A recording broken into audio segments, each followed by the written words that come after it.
தேவ வார்த்தை ஐக்கியத்திற்கு நான் உங்களை வரவேற்கிறேன். நான் ஜெரல் சாண்டியாகோ. நீங்கள் கேட்டுக்கொண்டிருப்பது வாட்ச்மேன் ஜெப போதனைகள். இந்த ப்ரோக்ராம் முழுக்க முழுக்க ஜெபத்தை குறித்தது.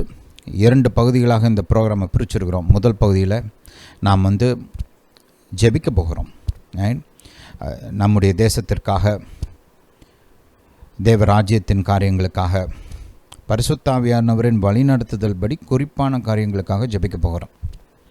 அதுக்கப்புறம் பாருங்கள், நம்முடைய சொந்த தேவைகளுக்காக, உங்களுடைய தேவைகளுக்காக ஜெபிக்க போகிறோம். அதுக்கப்புறம் ஜெபத்தை குறித்த தேவ வார்த்தையை போதிக்க போகிறோம். ஹல்லேலூயா, ஹல்லேலூயா டு ஜீசஸ். ஒவ்வொரு வாரமும் நம்ம இதை செய்கிறோம். சனிக்கிழமை தமிழில், இங்கிலீஷில் ஃப்ரைடே வெள்ளிக்கிழமை பண்ணுறோம். இந்த ப்ரோக்ராம்ஸ் தொடர்ந்து கேளுங்க. உங்களுடைய ஜெப வாழ்க்கை கட்டப்படும். ஆவியானவருடைய வழிநடத்துதல், கர்த்தர் எந்த இடத்துல ஃபோக்கஸ் பண்ணுறாரு, எதுக்காக ஜெபிக்க சொல்கிறாரு, எது தேவராஜ்யத்துக்கு இப்போ தேவையான காரியங்கள், முக்கியமான காரியங்கள், இதெல்லாம் உங்களுக்கு தெரிய வரும். நீங்கள் எங்களோடு சேர்ந்து இப்போ ஜெபிக்கிறது மட்டும் இல்லாமல், உங்கள் சொந்த வாழ்க்கையில் நீங்கள் தனிப்பட்ட ஜெபங்களில், உங்கள் குடும்ப ஜெபங்களில், உங்கள் சபைகளில் இந்த காரியங்களை குறிச்சுனா நீங்கள் ஜெபிக்கலாம். ஹல்லேலூயா. அப்படி தொடர்ந்து ஜெபிக்கும்போது இந்த காரியங்கள்லாம் பாருங்கள், கர்த்தருடைய கரம் வெளிப்படும். கர்த்தர் மகிமையான காரியங்களை செய்வார். நாமும் கர்த்தரால் இந்த காரியங்களில் வல்லமையாய் பயன்படுத்தப்படுவோம். ஹல்லேலூயா, ஹல்லேலூயா டு ஜீசஸ். சரி, ஜெபிப்பதற்கு முன்பாக ஒரு சில வசனங்களை பார்க்க போகிறோம், உங்களை உற்சாகப்படுத்தும்படி. கவனிங்க, ஜெபம் பண்ணும்போது எப்பொழுதுமே ஒரு எதிர்பார்ப்போடு ஜெபிக்க வேண்டும். ரைட்? பைபிளில் அது ரொம்ப முக்கியம். ஜெபம்ன்றது ஒரு விளையாட்டு கிடையாது. இது ஏதோ ஒரு சடங்காச்சாரமான செயல் கிடையாது. இல்லை நம்முடைய மனசாட்சியை சாந்தப்படுத்துகிற ஒரு காரியமும் கிடையாது. இது சீரியஸ் பிஸ்னஸ். இங்கே கர்த்தர் நம்முடைய ஜெபத்தை கேட்டு இந்த பூமியில் தன்னுடைய சித்தத்தை நிறைவேற்றப் போகிறார். தன்னுடைய ராஜ்யத்தின் காரியங்களை நிறைவேற்றப் போகிறார். அதற்காக நாம் பயன்பட வேண்டும் என்று கர்த்தர் விரும்புகிறார். நம் ஆண்டவராகிய இயேசு ஜெபத்தை குறித்து போதிக்கும்போது, நமக்கு சொல்லிக் கொடுக்கும்போது, கவனிங்க, 6ஆம் அதிகாரம் மத்தேயு 6:9 வசனத்தை கவனிங்கள். நீங்கள் ஜெபம் பண்ண வேண்டிய விதமாவது, பரமண்டங்களில் இருக்கிற எங்கள் பிதாவே, உம்முடைய நாமம் பரிசுத்தப்படுவதாக, உம்முடைய ராஜ்யம் வருவதாக, உம்முடைய சித்தம் பரமண்டலத்திலே செய்யப்படுகிறது போல பூமியிலேயும் செய்யப்படுவதாக. கவனிங்க, அங்கே ஃபோக்கஸ் பாருங்கள். எடுத்தோடனே ஃபோக்கஸ் என்ன? கர்த்தர் தேவ ராஜ்யத்தின் காரியங்களுக்காக ஜெபி. தேவ சித்தம் நிறைவேற வேண்டும் என்று ஜெபி. நம்முடைய சொந்த வாழ்க்கையின் தேவைகளுக்கு அதுக்கு அப்புறம் தான் வரார். முதல்ல தேவ ராஜ்யத்துக்காக ஜெபிக்க வேண்டும். முதல்ல தேவ சித்தம் இந்த பூமியில் நிறைவேறும் என்பதற்காக ஜெபிக்க வேண்டும். அதுக்கப்புறம் தான் நம்மளுடைய தேவைகள். புரியுதா? ஹல்லேலூயா, ஹல்லேலூயா டு ஜீசஸ். உங்கள் பர்சனல் லைஃப்பில், உங்கள் ஃபேமிலி ப்ரேயர்ஸ்லாம் இந்த மாதிரி ஒரு மெத்தட் ஃபாலோ பண்ணுங்கள். எல்லா நேரமும் உங்கள் தேவைகளுக்காக மட்டும் ஜெபிக்காதீங்க. ரைட்? அது முக்கியம், நம்ம தேவைக்காக ஜெபிக்கணும். ரைட்? ஆனால் முதல்ல தேவ ராஜ்யத்தின் காரியங்களுக்காக ஜெபிக்க வேண்டும். தேவ சித்தம் இந்த பூமியில், நம்ம தேசத்தில், நம்ம பட்டணத்தில் ரைட் நிறைவேறும்படி ஜெபிக்க வேண்டும். அதுக்கப்புறம் நம்முடைய தேவைகள். ஹல்லேலூயா, ஹல்லேலூயா டு ஜீசஸ். சரி, மத்தேயு 7ஆம் அதிகாரத்தை கவனிங்க கொஞ்சம். 7ஆம் வசனத்தில் வேதம் இப்படி சொல்லுகிறது: கேளுங்கள், அப்பொழுது உங்களுக்கு கொடுக்கப்படும். தேடுங்கள், அப்பொழுது கண்டடைவீர்கள். தட்டுங்கள், அப்பொழுது உங்களுக்கு திறக்கப்படும். ஏனென்றால் கேட்கிற எவனும் பெற்றுக்கொள்கிறான், தேடுகிறவன் கண்டடைகிறான், தட்டுகிறவனுக்கு திறக்கப்படும். இங்கே 3 விதமான காரியங்களை குறித்து கர்த்தர் வெளிப்படுத்துகிறார். கேட்கணும்னு சொல்கிறாரு, தேடணும்னு சொல்கிறாரு, தட்டணும்னு சொல்கிறாரு. இது 3மே வெவ்வேறு வகையான ஜெபங்கள். கேட்குறது ஒரு வகை, தேடுவது இன்னொரு வகை, தட்டுவது இன்னொரு வகை. எல்லாத்துக்கும் ஒவ்வொரு நோக்கம் இருக்குது. கேட்குறதுக்கு ஒரு நோக்கம் இருக்குது, தேடுறதுக்கு ஒரு சில நோக்கங்கள் இருக்குது, காரணங்கள் இருக்குது, தட்டுவதற்கும் ஒரு ஸ்பெசிஃபிக்கான காரணம் இருக்குது. ரைட்? எல்லாமே ஒரே ரகமான ஜெபம் கிடையாது. ஆனால் இந்த எல்லாத்துலேயுமே ஒரு காமன் பாயிண்ட்டை கவனிச்சிங்களா? நீங்கள் கேட்டாலும் சரி, தேடினாலும் சரி, தட்டுனாலும் சரி, 3மே கர்த்தர் இந்த முயற்சிக்கு பலன் கொடுப்பார் அப்படின்ற எதிர்பார்ப்போடு செய்யணும். கேட்குறவங்க கர்த்தர் கொடுப்பார் என்ற எதிர்பார்ப்போடு கேட்க வேண்டும். தேடுறவங்க கர்த்தர் எனக்கு இதை கண்டுபிடிக்க உதவி செய்வார், நான் தேடுகிற இந்த காரியத்தை கண்டடைவேன், கர்த்தர் எனக்கு உதவி செய்வார் அப்படின்னு நம்பணும். தட்டுறவங்க கர்த்தர் எனக்கு இந்த வாசலை திறப்பார், இந்த கதவை திறப்பார் அப்படின்ற ஒரு எதிர்பார்ப்போடு நம்பிக்கையோடு தட்ட வேண்டும். இதுதான் அந்த 3 காரியங்களையுமே காமன் பாயிண்ட், ரைட்? அது வெவ்வேறு வகையான ஜபங்களாக இருந்தாலும் அந்த பொதுவான அந்த கருத்தை கொஞ்சம் கவனிங்க, ரைட்? கேளுங்கள் கொடுக்கப்படும், தட்டுங்கள் திறக்கப்படும், தேடுங்கள் கண்டடைவீர்கள், தட்டுங்கள் திறக்கப்படும், ரைட்? அப்படின்னு வசனத்தில் சொல்லிடுறாரு. சரி, அது சொன்னது பத்தாதுன்னு 8ஆம் வசனத்தில் இன்னும் மறுபடியும் அழுத்தம் திருத்தமாக இன்னும் திரும்ப சொல்கிறாரு. ஏனென்றால் கேட்கிற எவனும் பெற்றுக்கொள்கிறான், அழக தேடுகிறவன் கண்டடைகிறான், தட்டுகிறவனுக்கு திறக்கப்படும். நம்ம ஜெபத்தில் இன்வால்வ் ஆகும்போது, ஜெபிக்கும்போது இந்த நம்பிக்கையோடு எதிர்பார்ப்போடு தான் ஜெபிக்கணும். நான் கேட்குற காரியம் கொடுக்கப்படும், நான் தேடுகிற காரியத்தை கண்டடைவேன், நான் தட்டுகிற காரியம் திறக்கப்படும். இப்போ நம்ம ஜெபிக்க போகிறோம். ஜெபிக்கிறப்ப இந்த நம்பிக்கையோடு எதிர்பார்ப்போடு தான் ஜெபிக்க போகிறோம். ஹல்லேலூயா. என்னோட கூட சேர்ந்து சொல்லுங்கள், நான் தேவனுடைய பிள்ளை, இயேசுவை விசுவாசித்திருக்கிற நான் தேவனுடைய பிள்ளையாக இருக்கிறேன், தேவனுடைய வாரிசாக இருக்கிறேன், தேவனுக்கு சுதந்திரவாளியாக இருக்கிறேன். இயேசு கிறிஸ்துவின் மூலமாக நான் நீதிமானாக்கப்பட்டிருக்கிறேன், இயேசுவின் இரத்தத்தினால் நான் கழுவப்பட்டு இருக்கிறேன், தேவனோடு கூட இரத்த உடன்படிக்கை உள்ளவனாக இருக்கிறேன். நான் கர்த்தருடைய பிரசன்னத்துக்குள்ளே நுழைய முடியும். கர்த்தர் எனக்கு அந்த ஸ்லாக்கியத்தை கொடுத்திருக்கிறார், கர்த்தர் எனக்கு அந்த உரிமையை கொடுத்திருக்கிறார். கர்த்தர் என்னுடைய ஜெபத்தை கேட்பார், என் சத்தத்திற்கு செவிசாய்ப்பார். ஹல்லேலூயா, ஹல்லேலூயா டு ஜீசஸ். ஜெபிப்போமா? பிதாவே, இயேசுவின் நாமத்தினால் வருகிறோம். தாப்பனே, நீர் உன்னதர், பெரியவர், சர்வ வல்லவர், வானங்களுக்கு மேலாக சிங்காசனம் அமைத்து அமர்ந்திருக்கிற தேவன். தாப்பனே, உம்முடைய ராஜ்யம் சகலத்தையும் ஆளுகிறது. தாப்பனே பிதாவே, நீரே பெரியவர், எல்லாரை காட்டிலும் பெரியவர், மகா பெரியவர், எல்லா தேவர்களை காட்டிலும் மகா பெரிய ராஜா. பிதாவே, நீர் சர்வ வல்லவர், வானத்தையும் பூமியும் உண்டாக்கினவர்.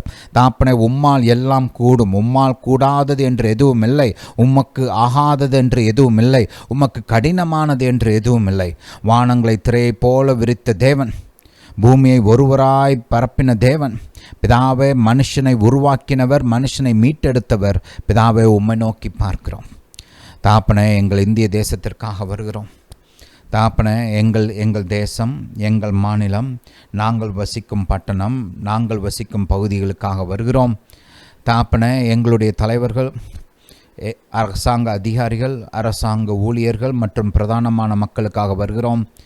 தாப்பனே, இவர்களை உம்முடைய ஞானத்தினால், புத்தி, அறிவு, வெளிச்சம், திறமையினால் நிரப்ப வேண்டுமா ஜெபிக்கிறோம். இந்த தேசத்தை சரியான பாதையில் நடத்த, எங்கள் மக்களுக்கு நன்மை செய்ய, எங்கள் மக்களுக்கு ஆசீர்வாதமாக இருக்க, மக்களுக்கு உதவி செய்ய, தாப்பனே, நீர் அவர்களை ஞானத்தினால் நிரப்ப வேண்டுமா ஜெபிக்கிறோம். ராஜாக்கள் ஞானத்தினால் ஆளுகை செய்கிறார்கள், பிரபுக்கள் ஞானத்தினால் ஆளுகை செய்கிறார்கள் என்று வாசிக்கிறோமே. தாப்பனே, உம்முடைய ஞானத்தினால் நிரப்ப வேண்டுமா ஜெபிக்கிறோம். தாப்பனே, எங்கள் தலைவர்கள் எங்களுக்கு ஆசீர்வாதமாக இருக்கட்டும், நன்மை செய்கிறவர்களாக இருக்கட்டும். தாப்பனே, நன்மையை கனம் பண்ணுகிறவர்களாக, நன்மையை போற்றுகிறவர்களாக, நன்மைக்கு தக்க பலன் கொடுக்கிறவர்களாக இருக்கட்டும். தீமையும் துன்மார்க்கத்தையும் தண்டிக்கிறவர்களாக இருக்கட்டும். தாப்பனே, உம்முடைய நியாயம், உம்முடைய நீதியை எங்கள் தேசத்திலே அவர்கள் நிலைநாட்டட்டும். தாப்பனே, ராஜாக்களுடைய இருதயம் உம்முடைய கையில் இருக்கிறது என்று வாசிக்கிறோமே. தாப்பனே, நீர் அவர்கள் மூலமாக செயல்பட வேண்டுமா ஜெபிக்கிறோம். எங்கள் தேசத்திலே உம்முடைய நீதி, உம்முடைய நியாயம் நிலைநாட்டப்படட்டும். பிதாவே, எங்கள் தேசத்தில் உம்முடைய வார்த்தைக்கு ஒத்த சட்டத்திட்டங்கள் கொண்டு வரப்பட்டு நிறைவேற்றப்படட்டும். பிதாவே, உம்முடைய சுவிசேஷத்திற்கு ஏற்ற சாதகமாக இருக்கிற சட்டத்திட்டங்கள் இந்த தேசத்தில் கொண்டு வரப்படட்டும், நிறைவேற்றப்படட்டும். தாப்பனே, எங்கள் தலைவர்களுடைய இருதயத்தை உம்முடைய திட்டங்கள், உம்முடைய ராஜ்யத்தின் காரியங்கள், இந்த தேசத்திற்கான உம்முடைய திட்டங்களுக்கு நேராக வழிநடத்த வேண்டுமா ஜெபிக்கிறோம். பிதாவே, துன்மார்க்கமான மக்களை எங்களுடைய தலைவர்களின் சமூகத்தில் இருந்து நீக்க வேண்டுமா ஜெபிக்கிறோம். துன்மார்க்கமான ஆலோசனைகள் அவமாக்கப்படட்டும். தகப்பனே, உம்முடைய ஞானம் அவர்களுக்கு கொடுக்கப்படட்டும். இந்த தேசத்தில் பிதாவே, ஹalleluya to Jesus, பிதா புரோஷனமெனலந்தரே, பிதாவே உம்முடைய பாதைகள் உம்முடைய ஞானம் இந்த தேசத்தில் நிலைநாட்டப்படட்டும். ஹalleluya to Jesus. Praise you Father. இயேசுவே நீர் பெரியவர், இயேசுவே நீர் உன்னதர். வானத்தையும் பூமியும் படைத்த நல்ல பிதாவே உம்மை துதிக்கிறோம். பிதாவே உம்முடைய உதவிக்காய் நன்றி. பிதாவே, வானத்தையும் பூமியும் படைத்தவர் நீர், மேகங்களை உருவாக்கினவர் நீர், ஆசீர்வாதமான மழையை கொடுக்கிறவர் நீர். பிதாவே, எங்கள் தேசத்திற்கு நீர் ஏற்ற காலத்திலே மழையை கொடுக்க வேண்டுமா ஜெபிக்கிறோம். முன்மாறி பின்மாறி மழையை கொடுக்க வேண்டுமா ஜெபிக்கிறோம். நல்லா அபரிதமான மழையை நீர் கொடுக்க வேண்டுமா ஜெபிக்கிறோம். பிதாவே, எங்கள் தேசத்தில் தண்ணீர் நல்லா தேவைக்கும் மிஞ்சி இருக்கட்டும். வறட்சின்றதே எங்கள் தேசத்தில் இருக்கக்கூடாது தாப்பனே. வறட்சியை நாங்கள் பார்க்கக்கூடாது. பிதாவே, உம்முடைய கிருபையினால், உம்முடைய இரக்கத்தினால, உம்முடைய தயவினால் எங்கள் தேசத்தில் தண்ணீர் எல்லா பகுதிகளிலும் நிரம்பி இருக்கட்டும். பிதாவே, நீங்கள் அப்படியே செய்கிறபடியாக ஸ்தோத்திரம். பிதாவே, எங்கள் தேசத்தின் பொருளாதாரத்தை நீர் ஆசீர்வதிக்க வேண்டுமா ஜெபிக்கிறோம். பலப்படுத்த வேண்டுமா ஜெபிக்கிறோம். தாப்பனே, அதிகமான வேலைவாய்ப்புகள் உண்டாகட்டும். நிறைய வேலைவாய்ப்புகள் உண்டாகட்டும். அதிகமான தொழில்கள், ஃபேக்ட்ரிஸ், இண்டஸ்ட்ரீஸ், கம்பெனிஸ், ஆர்கனைசேஷன்ஸ் எல்லாம் உருவாக்கப்படட்டும். புதிதாக உருவாக்கப்படட்டும். இருக்கிற தொழில்கள், கம்பெனிஸ், இண்டஸ்ட்ரீஸ், ஆர்கனைசேஷன்லாம் பலப்படுத்தப்படட்டும். பிதாவே, எங்களுடைய விவசாயிகளை நீங்கள் கண்ணோக்கி பார்க்க வேண்டுமா ஜெபிக்கிறோம். விவசாயிகளை ஆசீர்வதிக்க வேண்டுமா ஜெபிக்கிறோம். தயவு பாராட்ட வேண்டுமா ஜெபிக்கிறோம். உதவி செய்ய வேண்டுமா ஜெபிக்கிறோம். தாப்பனே, அவர்களுக்கு உம்முடைய நன்மைகள் உண்டாகட்டும். அவர்கள் சாகாமல் பிழைத்திருக்கட்டும். எங்கள் விவசாயிகள்லாம் சூசைடெலாம் பண்ணக்கூடாது தாப்பனே. தற்கொலையெல்லாம் செய்து கொள்ளக்கூடாது. எங்கள் விவசாயிகள் வாழட்டும். பிதாவே, உம்முடைய உதவி அவர்களுக்கு உண்டாகட்டும். பிதாவே, நல்ல இன்ஃப்ராஸ்ட்ரக்சர்லாம் கொடுங்க தாப்பனே. எங்கள் தேசம் எல்லா விதத்திலும் ஆசீர்வதிக்கப்படட்டும், பலப்படுத்தப்படட்டும். எங்கள் தேசத்தை நீர் பலத்தினால் இடைக்கட்ட வேண்டுமா ஜெபிக்கிறோம். தாப்பனே, உம்முடைய பலன் தாப்பனே, உம்முடைய ஞானம், உம்முடைய கிருபை எங்கள் தேசத்துக்கு உண்டாகட்டும். தாப்பனே, நீர் எங்கள் தேசத்தை முன்னேற்றத்தின் பாதையில் வழிநடத்த வேண்டுமா ஜெபிக்கிறோம். பின்வாங்கி போகாமல், இருப்பதை இழக்காமல், ஆசீர்வாதங்களை இழந்து போகாமல் எங்கள் தேசத்தை நீர் பாதுகாக்க வேண்டுமா ஜெபிக்கிறோம். பிதாவே, உம்முடைய மாபெரும் உதவிக்காய் ஸ்தோத்திரம். நீர் நல்லவராக வல்லவராக எங்கள் தேசத்திற்கு வெளிப்படுகிறபடியால் ஸ்தோத்திரம். தாப்பனே, உம்முடைய மாபெரும் காருண்யத்திற்காய் ஸ்தோத்திரம். பிதாவே, நீர் தான் ஜீவிக்கிற தேவன். பிதாவே, உம்முடைய கரம் சகலத்தையும் செய்ய வல்லமையுள்ள கரம். பிதாவே, உம்முடைய கரம் எங்கள் தேசத்தில் நன்மைக்கு எதுவாக இருக்கட்டும். பிதாவே, நீங்கள் அப்படியே செய்கிறபடியாக ஸ்தோத்திரம். பிதாவே, உம்மை துதிக்கிறோம், உமக்கு நன்றி செலுத்துகிறோம். இப்பொழுதும் தாப்பனே, எங்கள் தேசத்தில் இருக்கிற பெண்களுக்காக வருகிறோம். எல்லா வயதுள்ள பெண்கள், சிறு பிள்ளைகளிலிருந்து பெரியவங்க வரைக்கும், அதே போல் வாலிபர்கள், ஸ்டூடெண்ட்ஸ், சிறு பிள்ளைகள் எல்லாருக்காகவும் வருகிறோம் தாப்பனே. இவங்களை எல்லாரையும் நீர் பாதுகாக்க வேண்டுமா ஜெபிக்கிறோம். தாப்பனே, இந்த ஹியூமன் டிராஃபிக்கிங் இதில் இருந்து நீங்கள் பாதுகாக்க வேண்டுமா ஜெபிக்கிறோம். எங்கள் மக்கள், எங்கள் பிள்ளைகள், எங்களுடைய வாலிபர்கள், எங்களுடைய பெண்கள் யாருக்கும் எந்த விதத்திலையும் அடிமைகளாக இருக்கக்கூடாது. மக்களுடைய வக்கிரமான ஆசைகளுக்காக, தீமையான ஆசைகளுக்காக, அருவருப்பான காரியங்களுக்காக இவங்கள் அடிமைகளாக மாறக்கூடாது. இவங்களுடைய வாழ்க்கை பாதிக்கப்படக்கூடாது. இவங்க மேலே உம்முடைய இரக்கம் கடந்து வரட்டும். பெண்கள் பாதுகாக்கப்படட்டும், பிள்ளைகள் பாதுகாக்கப்படட்டும், வாலிபர்கள் பாதுகாக்கப்படட்டும். எங்கள் பிள்ளைங்க எந்த காரணத்துக்காகவும் மற்றவங்களுக்கு அடிமைகளாக மாறக்கூடாது. தாப்பனை, நீங்கள் பாதுகாக்க வேண்டுமா ஜெபிக்கிறோம். தாப்பனை, இந்த ஹியூமன் டிராஃபிக்கிங்க்கு விரோதமாக உம்முடைய பலத்த கரம் நீட்டப்படட்டும். அந்த காரியத்தில் ஈடுபடுகிற இந்த கேங்ஸ், கிரிமினல் ஆர்கனைசேஷன்ஸ் இதெல்லாம் டிஸ்மேண்டில் பண்ணுங்கள் தாப்பனை. ஒன்றும் இல்லாமல் தகர்த்து போடுங்க. அதில் ஈடுபட்டிருக்கிற குற்றவாளிகளை நீர் நியாயம் தீர்க்க வேண்டுமா ஜெபிக்கிறோம். பிதாவே நீர் பெரியவர். பிதாவே உம்மை நோக்கி பார்க்கிறோம். நீர் சகலத்தையும் காண்கிறீர். சகலமும் உமக்கு முன்பாக வெளிச்சமாக இருக்கிறது.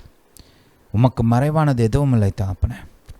பிதாவே உதவி பண்ணுங்க. எங்கள் பிள்ளைகள், எங்கள் பெண்கள், எங்கள் வாலிபர்களை காப்பாற்றுங்க. பிதாவே உம்முடைய உதவிக்காய் ஸ்தோத்திரம்.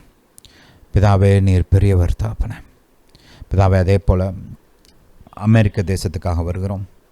பிதாவே பிரசிடென்ட் ட்ரம்ப், அவருடைய அட்மினிஸ்ட்ரேஷன், அவருடைய நாமினிஸ், அவருடைய ஸ்டாஃப், அவருக்கு உதவி செய்கிறவர்கள், ஆலோசகர்கள், சப்போர்ட்டர்ஸ் எல்லார் மீதும் உம்முடைய நல்ல கரம் இருக்கட்டும். பிதாவே நீர் அவர்களை வழி நடத்த வேண்டுமா ஜெபிக்கிறோம். தகப்பனை எதற்காக அவங்கள அதிகாரத்தில் வச்சிருக்கிறீங்களோ அந்த திட்டங்கள், அந்த பிளான்ஸ் எல்லாம் பிதாவே உம்முடைய ராஜ்யத்தின் திட்டங்கள், அந்த தேசத்திற்கான திட்டங்கள்லாம் நிறைவேற்றப்படட்டும். தாப்பனை உம்முடைய விருப்பங்கள், திட்டங்கள், தேவ ராஜ்யத்தின் காரியங்களை எதிர்க்கிற அந்த ரெசிஸ்டன்ஸ், அப்ஸ்ட்ரக்ஷனுக்கு விரோதமாக உம்முடைய கரம் நீட்டப்படட்டும். தாப்பனை ஒரு வழியாய் வருகிறவர்கள் 7 வழியாய் ஓடட்டும். இந்த அட்மினிஸ்ட்ரேஷனுக்கு விரோதமான எல்லா ஆயுதங்களும் இயேசுவின் நாமத்தினாலே வாய்க்காமலே போவதாக. பிதாவே உம்முடைய பரிபூர்ண பாதுகாப்பு இவர்கள் மீது உண்டாகட்டும். இவங்க மீதும் இவங்க குடும்பத்தார் மீதும் இவர்களுக்கு உண்டான யாவற்றின் மீதும் உம்முடைய பாதுகாப்பு உண்டாகட்டும். தாப்பனை பிசாசின் கன்னிகள் குழிகளுக்கும், மனுஷர்களுடைய கன்னிகள் அவங்க தோன்ற குழிகளுக்கும் நீர் இவர்களை தப்புவிக்க வேண்டுமா ஜெபிக்கிறோம். பிரசிடென்ட் ட்ரம்ப் மேலேயும் அவங்க டீம் மேலேயும் உம்முடைய ஆசீர்வாதம், உம்முடைய ஞானம் தங்கட்டும். பிதாவை நீங்கள் உதவி செய்கிறபடியாக ஸ்தோத்திரம். தாப்பனை இஸ்ரவேல் தேசத்துக்காக வருகிறோம். தாப்பனை நீர் இந்த போரை ஒரு முடிவுக்கு கொண்டு வர வேண்டுமா ஜெபிக்கிறோம். இஸ்ரவேலின் சத்துருக்கள் முற்றுமாய் முறியடிக்கப்படட்டும். Total complete defeat for the adversaries of Israel. தாப்பனை ஒரு முழுமையான நிறைவு உண்டாகட்டும். மிச்ச மீதியெல்லாம் இருக்கக்கூடாது தாப்பனை. நீர் உம்முடைய வார்த்தையில் சொல்லுகிறது போல சத்துருக்கள் முற்றுமாய் முறியடிக்கப்படட்டும். இனி எழும்பக்கூடாத விதத்தில், பார்வோன் எப்படி எழும்பக்கூடாத விதமாக தோற்கடிக்கப்பட்டானோ தாப்பனை அந்த விதமாக இஸ்ரவேலின் சத்துருக்கள் அவர்களுக்கு முன்பாக முறியடிக்கப்படுவார்களாக. தாப்பனை உம்முடைய பரிபூர்ண உதவி உண்டாகட்டும். உம்முடைய நல்ல கரம் வெளிப்படுத்தப்படட்டும். பிதாவை உம்முடைய ஜனம் சமாதானத்துடன் பாதுகாப்புடன் வாழட்டும். பிதாவை நீங்கள் உதவி செய்ய வேண்டுமா ஜெபிக்கிறோம். அதே போல் தாப்பனை இந்த ரஷ்ய யுக்ரைன் வாருக்காக வருகிறோம். தாப்பனை நீர் உன்னதர், பெரியவர், சர்வ வல்லவர். இது சமாதானத்தின் காலம். தாப்பனை உம்முடைய சமாதானம் அங்கே உண்டாகட்டும். அந்த போர் நிறுத்தப்படட்டும். தாப்பனை நீர் ஒரு சொல்யூஷன் வச்சுருக்கிறீங்க, நீர் ஒரு திட்டம் வச்சுருக்கிறீங்க. பிதாவை உம்முடைய திட்டம், உம்முடைய சொல்யூஷன் அங்கே நிறைவேற்றப்படட்டும். எதிர்ப்புகள் முறிந்து போகட்டும். எதிர்ப்புகள் ஒன்றுமில்லாமல் போகட்டும். பிதாவே மனுஷர்கள் தாங்கள் மனிதர்கள் என்ற நினைவு அவங்களுக்கு உண்டாகணும். நாசியில் சுவாசமுள்ள மனுஷர்கள் என்பது அவங்களுக்கு வெளிப்படட்டும். தங்களை தேவர்களைப் போல உயர்த்தி கொள்ளாமல் இருக்கட்டும். பிதாவே உம்முடைய திட்டம் அங்கே நிறைவேறட்டும். உம்முடைய பதில் அங்கே நிறைவேற்றப்படட்டும். பிதாவை நீங்கள் அப்படியே செய்கிறபடியா ஸ்தோத்திரம். பிதாவே நீர் பெரியவர், நீர் சர்வ வல்லவர்.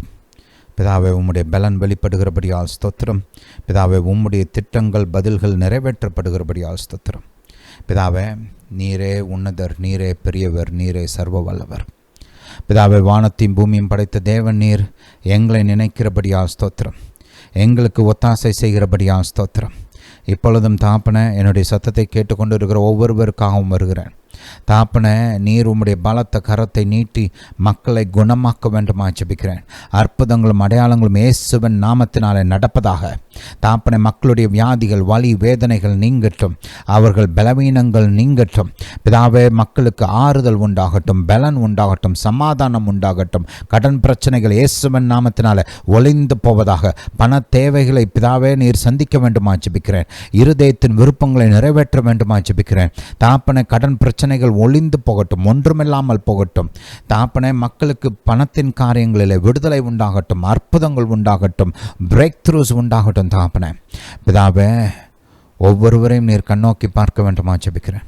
அவர்கள் இந்த காலத்தில் செய்ய வேண்டிய காரியங்களை வெளிப்படுத்த வேண்டுமா ஜெபிக்கிறேன். தாப்பனை இங்கேயும் அங்கேயும் சுற்றிட்டு தெரியாமல் தாப்பனை உம்முடைய சித்தத்துக்கு அவர்கள் வரட்டும், உம்முடைய சித்தத்திற்குள் வாழட்டும், உம்முடைய சித்தத்தை நிறைவேற்றட்டும்.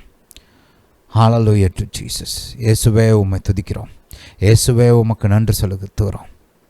ஹல்லேலூயா டு ஜீசஸ். பிதாவே, மக்களுக்கு பலன் உண்டாகட்டும், முன்னேறுவதற்கான பலன், மேற்கொள்வதற்கான பலன், ஜெயிப்பதற்கான பலன், செழிப்பதற்கான பலன் உண்டாகட்டும். பிதாவே, ஒவ்வொருவரையும் கண்ணின் மணியைப் போல பாதுகாக்க வேண்டுமா ஜெபிக்கிறேன். இவர்கள் மீதும் இவர்கள் குடும்பத்தார் மீதும் இவர்களுக்கு உண்டான யாவற்றின் மீதும் உம்முடைய பரிபூர்ண பாதுகாப்பு உண்டாகட்டும். பிதாவே, உம்முடைய நல்ல கரம் இவர்கள் மீது நன்மைக்கு எதுவாக இருக்கட்டும் தாப்பனே. நன்மையால் திருப்தி செய்ய வேண்டுமா ஜெபிக்கிறேன். நன்மையால் இவர்களை நிறைக்க வேண்டுமா ஜெபிக்கிறேன். ஃபில் தம் அப். இவர்கள் பாத்திரம் நிரம்பி வழியட்டும். பிதாவே, உம்முடைய ராஜ்யத்துக்காக உமக்கு முன்பாக நின்று ஜெபித்த இந்த ஜனங்களை நீர் கண்ணோக்கி பார்க்க வேண்டுமா ஜெபிக்கிறேன். இதற்கு தக்க பலனை நீர் இவர்களுக்கு கட்டளையிட வேண்டுமா ஜெபிக்கிறேன். பிதாவே, நீர் அப்படியே செய்கிறபடியாக ஸ்தோத்திரம். பிதாவே, எங்கள் ஜெபத்தை கேட்டு பதில் கொடுத்தபடியாக ஸ்தோத்திரம். பிதாவே, இப்பொழுதும் கூட நீர் எங்களோடு பேச வேண்டுமா ஜெபிக்கிறோம். தாப்பனை, உம்முடைய விலையேறப்பெற்ற வார்த்தைகளை எங்களுக்கு போதிக்க வேண்டுமா ஜெபிக்கிறோம். உம்முடைய ஞானம், புத்தி, அறிவு, வெளிச்சத்தினால் எங்களை நிரப்ப வேண்டுமா ஜெபிக்கிறோம். பிதாவே, ஜெபிக்க நீங்கள் எங்களுக்கு கற்றுக் கொடுங்க. பரிந்துரை செய்ய, ஜாமக்காரராக செயல்பட நீங்கள் எங்களுக்கு போதிங்க தாப்பனை. பிதாவே, உம்முடைய வார்த்தையின் வெளிச்சம் எங்கள் இருதயத்தில் உதிக்கட்டும், மனக்கண்கள் திறக்கப்படட்டும். தாப்பனை, ஜெப வாழ்க்கை பலப்படுத்தப்படட்டும். பிதாவே, ஜாமக்காரரையும் பரிந்துரை செய்கிறவர்களையும் நீர் எழுப்ப வேண்டுமா ஜெபிக்கிறோம். தாப்பனை, உம்மோடு கூட ஒரு ஆழமான உறவுக்குள், ஐக்கியத்திற்குள், ஒரு கம்யூனியனுக்குள்ளே நீங்கள் கொண்டு வர வேண்டுமா ஜெபிக்கிறேன். பிதாவே, சபைகள், ஊழியங்கள் ஜெப வீடுகளாக மாறட்டும். பிதாவே, ஜெபத்தின் காரியங்களில் ஒரு மாபெரும் எழுப்புதல் உண்டாகட்டும். கிறிஸ்தவர்கள் ஜெபிக்கிறவர்களாக மாறட்டும். பிதாவே, நீங்கள் அப்படியே செய்கிறபடியாக ஸ்தோத்திரம். பிதாவே, உம்முடைய பலத்த உதவிக்காய் ஸ்தோத்திரம். பிதாவே, நீரே பெரியவர், நீரே உன்னதர். பிதாவே, உம்மை துதிக்கிறோம், உமக்கு நன்றி செலுத்துகிறோம். இயேசுவின் நாமத்தினால் பிதாவே, ஆமென். ஹல்லேலூயா, ஹல்லேலூயா டு ஜீசஸ். நம்முடைய கர்த்தர் நம்முடைய ஜெபத்தை கேட்டார். நம்முடைய ஜெபத்தை கேட்டு கர்த்தர் மகிமையான காரியங்களை செய்கிறார். இன்றைக்கி நாம் ஜெபித்த காரியங்கள்லாம் சும்மா கிடையாது. ஒவ்வொன்றும் ஆவியானவருடைய வழிநடத்துதலின்படி ஜெபிச்சிருக்கிறோம். இதெல்லாம் நம்ம தேசத்துக்கும் சரி, உலகத்தின் காரியங்களுக்கும் சரி, இவைகள் முக்கியமானவைகள், அதிமுக்கியமானவைகள். இந்த காலத்தில், இந்த நேரத்தில் இந்த விதமாக ஜெபிப்பது அவசியம். ஹல்லேலூயா, ஹல்லேலூயா டு ஜீசஸ். நம்ம ஜெபித்த ஜெபத்துக்கும் அதுக்கு ஏற்ற விதத்தில் நம்ம தேசத்துலேயும் மற்ற தேசங்களையும் கர்த்தர் செய்கிற கிரியைகளையும் நோட் பண்ணுங்கள். நோட் பண்ணி அதெல்லாம் எழுதி வச்சுக்கோங்க. அதெல்லாம் உங்கள் விசுவாசத்தை பலப்படுத்தும். நாங்கள் பார்ப்போம், ஜெபிப்போம் ஒரு சில காரியங்களை குறித்து. கர்த்தர் அதை அப்படியே செய்வார். நம்ம தேசத்தில் செய்வார், நம்ம பட்டணத்தில், நம்மளுடைய மாநிலத்தில், மற்ற இடங்களில் கர்த்தர் அதை செய்யும்போது அதை பார்க்கும்போது அப்படியே சந்தோஷமாக இருக்கும். கர்த்தர் நம்ம ஜெபத்துக்கு ஏற்று எப்படி செஞ்சுருக்கிறாரு பாரு. அது எங்களை உற்சாகப்படுத்தும். ரைட். இது நம்ம ஏதோ ஒரு நம்முடைய மனசாட்சியை சாந்தப்படுத்துவதற்கோ இல்லை ஏதோ ஒரு சும்மா பொழுதுபோகாமையோலாம் செய்யலை. இது தேவ ராஜ்யத்தில் நம்ம செய்கிற ஒரு முக்கியமான காரியம். இதை ஒரு கவனத்தோட, கருத்தாய், வைராக்கியத்தோடு நாம் செய்ய வேண்டும், வாஞ்சையோடு செய்ய வேண்டும். நாம் கர்த்தருடைய கரத்தில் வல்லமையான பாத்திரங்களாக, வல்லமையான கருவிகளாக, வல்லமையான ஆயுதங்களாக இருக்கிறோம். ஹல்லேலூயா, ஹல்லேலூயா டு ஜீசஸ். ஹல்லேலூயா. ஒவ்வொரு தடவையும் நம்ம இந்த விதமாக ஜெபிக்கும்போது தேவனால் பயன்படுத்தப்படுகிறோம். அவருடைய ராஜ்யத்திற்காக, அவருடைய சித்தம் நிறைவேறுவதற்காக நாம் கர்த்தரால் பயன்படுத்தப்படுகிறோம். இந்த எண்ணம்லாம் நமக்குள்ளே இருக்கணும். ஹல்லேலூயா. அப்போ தான் ஜெபிக்கிறதுக்கு ஆசையெல்லாம் வரும். ஹல்லேலூயா டு ஜீசஸ். சரி, வாசிப்போம். மத்தேயு எழுதின சுவிசேஷம். கடந்த 2 வாரமாக நம்ம வாட்ச் அண்ட் ப்ரே, விழித்திருந்து ஜெபியுங்கள் என்ற தலைப்பில் வேதத்தை தியானித்து கொண்டு வருகிறோம். கர்த்தர் நாம் விழித்திருந்து ஜெபிக்க வேண்டும் என்று கட்டளையிட்டு இருக்கிறார். ஹல்லேலூயா. இது ஏதோ செஞ்சால் செய்யலாம், இல்லைனா வேண்டாம் அப்படின்ற மாதிரி பாயிண்டெல்லாம் கிடையாது. இதெல்லாம் ஒவ்வொரு கிறிஸ்தவனும் செய்ய வேண்டும். நம்ம ஆண்டவராகிய இயேசுவே இதற்கு பெரிய உதாரணமாக இருக்கிறார். சரி, இந்த வேத பகுதியை வாசிச்சுட்டு பல காரியங்களை இன்றைக்கி தியானிக்க போகிறோம். வாசிப்போம். மத்தேயு 26:36 அப்பொழுது இயேசு அவர்களோட கெத்செமனே எனப்பட்ட இடத்திற்கு வந்து சீஷர்களை நோக்கி, நான் அங்கே போய் ஜெபம் பண்ணும் அளவும் நீங்கள் இங்கே உட்கார்ந்திருங்கள் என்று சொல்லி பேதுருவையும் ஜெபதேயுவின் குமாரர் இருவரையும் கூட்டிக் கொண்டு போய் துக்கமடையவும் வியாகுலப்படவும் தொடங்கினார். அப்பொழுது அவர், தன் ஆத்மா மரணத்துக்கு ஏதுவான துக்கம் கொண்டிருக்கிறது, என் ஆத்மா மரணத்துக்கு ஏதுவான துக்கம் கொண்டிருக்கிறது, நீங்கள் இங்கே தங்கி என்னோட கூட விழித்திருங்கள் என்று சொல்லி சற்று அப்புறம் போய் முகங்குப்புற விழுந்து, என் பிதாவே, இந்த பாத்திரம் என்னை விட்டு நீங்க கூடுமானால் நீங்கும்படி செய்யும், ஆகிலும் என் சித்தத்தின்படி அல்ல உம்முடைய சித்தத்தின்படியே ஆக கடவுது என்று ஜெபம் பண்ணினார். பின்பு அவர் சீஷர்களிடத்தில் வந்து அவர்கள் நித்திரை பண்ணுகிறதை கண்டு பேதுருவை நோக்கி, நீங்கள் 1 மணி நேரமாவது என்னோடு கூட விழித்திருக்க கூடாதா? ஹல்லேலூயா, ஹல்லேலூயா. நீங்கள் சோதனைக்குட்படாதபடிக்கு விழித்திருந்து ஜெபம் பண்ணுங்கள். ஆவி உற்சாகம் உள்ளது தான், மாம்சமோ பலவீனம் உள்ளது என்றார். ஹல்லேலூயா. அப்போ பாருங்கள், நம்ம போன வாரங்களில் பார்த்தோம், இயேசு அவர் தன்னுடைய சொந்த வாழ்க்கையில் அவருடைய கீழ்ப்படிதலுக்காகவும் அவர் செய்ய வேண்டிய காரியங்களுக்காகவும் இந்த இடத்துல குறிப்பாக மீட்பின் திட்டத்தை நிறைவேற்றுவதற்காகவும் விழித்திருந்து ஜெபித்தார் என்பதை பார்த்தோம். அது மட்டுமல்ல, பாருங்கள், ஆண்டவராகிய இயேசு தன்னுடைய சீஷர்களுக்காக விழித்திருந்து ஜெபித்தார், ஜாமக்காரராக செயல்பட்டார், தன்னுடைய ஜெபத்தின் மூலமாக அவர்களை பாதுகாத்தார் என்பதை குறித்து பார்த்தோம். போன வாரம் நம்ம யோவான் அந்த 17ஆம் அதிகாரத்தில் அவர் ஏறெடுத்த அந்த அற்புதமான ஜெபத்தை இந்த ஆங்கிள் இருந்து தியானித்தோம். ரைட்?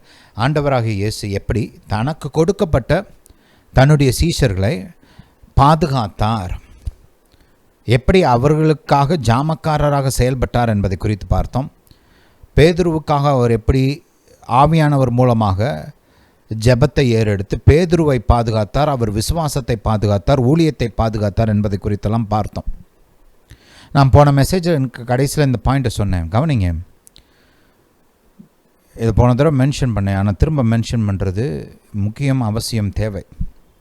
கவனிங்க, ஊழியக்காரங்களும் இருக்கிறவங்களுக்கு சொல்கிறேன். இந்த குறிப்பாக இந்த 5-fold மினிஸ்ட்ரி, அப்போஸ்தலன், தீர்க்கதரிசி, போதகன், சுவிசேஷகன், மெய்ப்பன், ரைட்? இந்த 5-fold மினிஸ்ட்ரிக்கு அழைக்கப்பட்டவர்கள். உங்களுடைய பிரதானமான வேலை 2 தான். இதுதான் மோஸ்ட் இம்பார்ட்டண்ட் ஒர்க். நீங்கள் பண்ண வேண்டியதிலே முக்கியமான காரியங்கள் இவைகள் 2 தான். ஒன்று ஜெபிக்கணும், இன்னொன்று வார்த்தையை பிரசங்கிக்கணும், போதிக்கணும். இதுதான் நீங்கள் செய்ய வேண்டிய வேலையில் அதிமுக்கியமான வேலைகள். உங்களுடைய நேரம், முயற்சி இதெல்லாம் அதிக அளவில் இந்த 2 காரியங்களுக்கு தான் போகணும். ஒன்று ஜெபம், இன்னொன்று போதனை, பிரசங்கம்.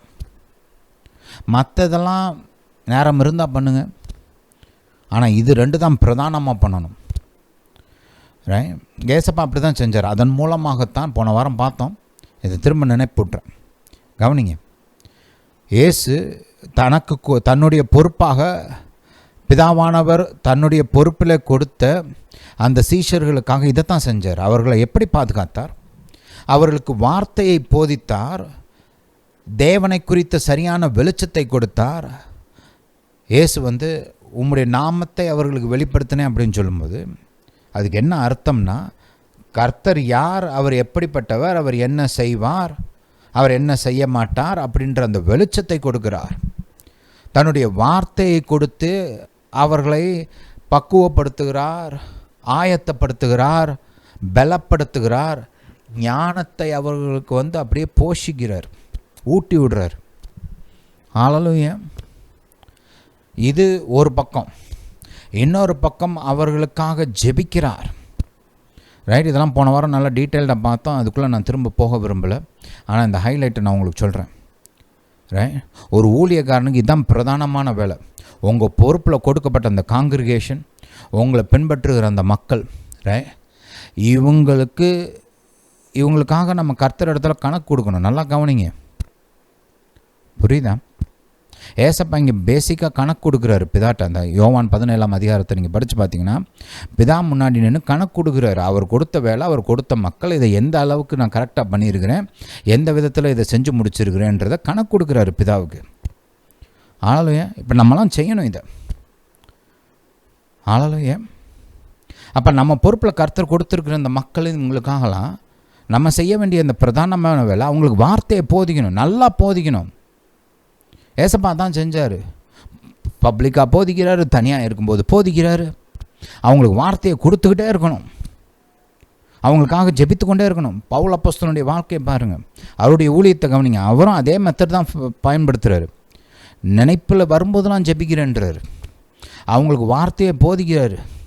வெளியில் ஃப்ரீயாக இருந்தாலும் போதிக்கிறாரு, ஜெயிலில் அடைச்சி இருந்தால் லெட்டர் எழுதி போதிக்கிறாரு. புரியுதா? இதான் ஊழியக்காரனுடைய பிரதானமான பொறுப்பு, வேலை. இதைத்தான் நம்ம முக்கியமாக செய்யணும். அப்போஸ்தல நடவடிக்கைகள் 6ஆம் அதிகாரத்தை கவனிங்க. அப்போஸ்தல நடவடிக்கைகள் 6ஆம் அதிகாரம் பாருங்கள். இந்த கிரேக்க பெண்களுக்கும் கிரேக்க விதவைகளுக்கும் எபிரேய விதவைகளுக்கும் நடுவில் ஒரு பிரச்சனை வருது, ரைட்? அவங்களுக்கு கொடுக்குற காரியங்களில் கொஞ்சம் பாரபட்சம்லாம் காமிக்கிறாங்க, அதனால் பிரச்சனை வருது. அப்போ பார்த்தீங்கன்னா இது வந்து சீஷர்கள் அப்போஸ்தலருக்கு முன்னாடி கொண்டு வராங்க, ரைட்? ஆனால் அப்போஸ்தலர்கள் ஆவியானவர் மூலமாக இதுக்கு பின்னாடி இருக்கிற நோக்கத்தை கரெக்டாக அடையாளம் கண்டுபிடிக்கிறாங்க, ரைட்? இது வந்து ஒரு டிஸ்ட்ராக்ஷன். அவங்க பார்க்க வேண்டிய வேலையை விட்டுட்டு இந்த வேலையை பார்க்கணுன்றதுக்காகவே இந்த பிரச்சனை உருவாச்சு. அதுதான் பேக்ரவுண்ட். அவங்க ஆவியானவர் மூலமாக அதை கரெக்டாக அடையாளம் கண்டுபிடிக்கிறாங்க. கண்டுபிடிச்சு 2ஆம் வசனத்தை கவனிங்க. அப்பொழுது 12 சீஷர் கூட்டத்தை வரவழைத்து, நாங்கள் தேவ வசனத்தை போதியாமல் பந்தி விசாரணை செய்வது தகுதி அல்ல. ரைட்? ஏன்? அவங்களுக்கு தெரியுது பாருங்கள், நம்ம என்ன செய்யணும், எதுக்கு கவனத்தை கொடுக்கக்கூடாது அப்படின்றது தெரியுது. இந்த மாதிரி வேலைக்கெலாம் நம்ம ஆள் வச்சிடணும். புரியுதா? 3ஆம் வசனத்தை கவனிங்க. ஆதலால் சகோதரரே, பரிசுத்த ஆவியும் ஞானமும் நிறைந்த நற்சாட்சி பெற்றிருக்கிற 7 பேரை உங்களில் தெரிந்து கொள்ளுங்கள், அவர்களை இந்த வேலைக்காக ஏற்படுத்துவோம். நாங்களோ, சொல்லுங்கள், நாங்களோ ஜெபம் பண்ணுவதிலும் தேவ வசனத்தை போதிக்கிற ஊழியத்திலும் இடைவிடாமல் தரித்திருப்போம் என்றார்கள். அதனால தான் பாருங்கள், அந்த சபை, அந்த ஆதி ஆகமத்தில், அந்த அப்போஸ்தல நடவடிக்கைகளில் அந்த சபையோட வளர்ச்சி வந்து நிற்கவே இல்லை. அது பேசாமல் பெரிய போயிட்டே இருக்குது. ஏன்?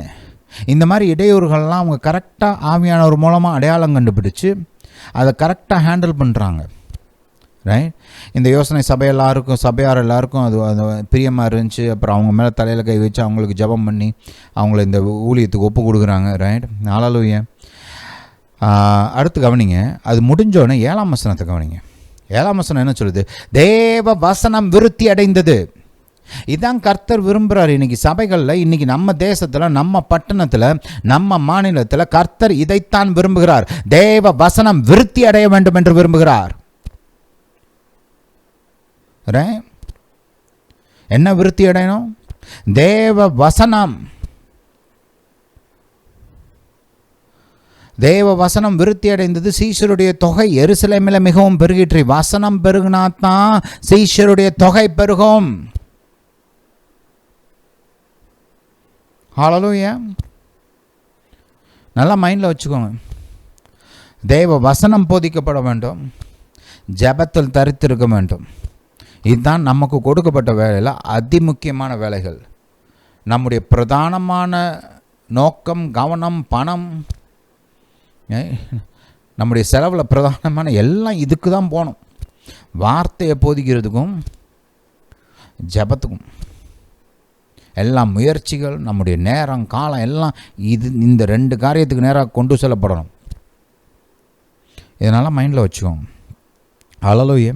சரி, இன்றைக்கி ஒரு குறிப்பான காரியத்தை நான் உங்களுக்கு காண்பிக்க விரும்புகிறேன். கவனிங்க. போன மெசேஜில் நம்ம இதை பார்த்தோம். இயேசுவுக்கும் ஆதாமுக்கும் உள்ள அந்த டிஃப்ரென்ஸை போன மெசேஜில் உங்களுக்கு பாயிண்ட் அவுட் பண்ணதோடு நிப்பாட்டிட்டேன். அதை நான் கொஞ்சம் நல்லா விரிவாக சொல்லலை. இன்றைக்கி அதை கொஞ்சம் நம்ம பார்க்க போகிறோம். குறிப்பாக ஒரு கணவன், ஒரு தகப்பன் குடும்பத்தில் எப்படி செயல்படணும். இதில் இருக்கிற பிரின்சிபல் வந்து குடும்பத்தில் இருக்க மற்ற எல்லாருக்குமே பொருந்தும். ரைட். இப்போ ஒரு சில குடும்பங்களை பார்த்திங்கன்னா கணவன் தாப்பன் இவங்களாம் அந்த அளவுக்கு ஜெபிக்காதவங்களாக இருப்பாங்க.